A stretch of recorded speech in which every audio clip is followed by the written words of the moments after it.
Ja jūs domājat, ka viss dabā radītais ir neatkārtojams, tad jūs maldāties. No pirmā acu skatiena neviens nenojautīs, ka šie kuplie krāšņie puķu pušķi nesmaržo. Grūti pateikt, kas liek šiem ziediem izskatīties tik dabīgiem dzīviem. Unikālais Japāņu polimērā māla sastāvs vai to veidošanas īpašā tehnika. Bet varbūt tā ir meistara enerģētika, kurš ar savām siltajām plaukstām kompozīcijā ieliek daļu no savas dvēseles. Viens gan ir skaidrs, tie ir maģiski izstrādājumi. Tie piesaista. Tos gribas ne tikai sajust, bet arī pieskārties. Rokas pašas stiepjas pēc smalkajām, izliektajām ziedlapiņām. Par laimi ražotāji ļauj pieskarties saviem šedevriem, tā kā darinājuma trauslums ir mānīgs. Patiesībā tie ir ļoti izturīgi.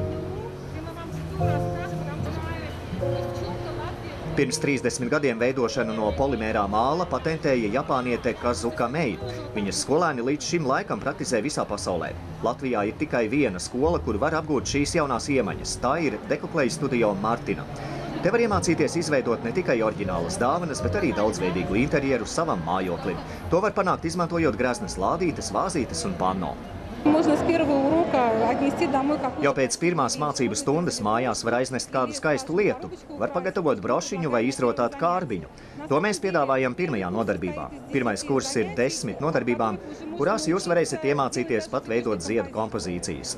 Bet ja vēlēsieties pilnveidot savas zināšanas, tad būs jāpāriet otrajā kursā. Pēc tam tiek kārtot eksāmeni, tiek izsniegts certifikāts. Tātad viss ir ļoti oficiāli.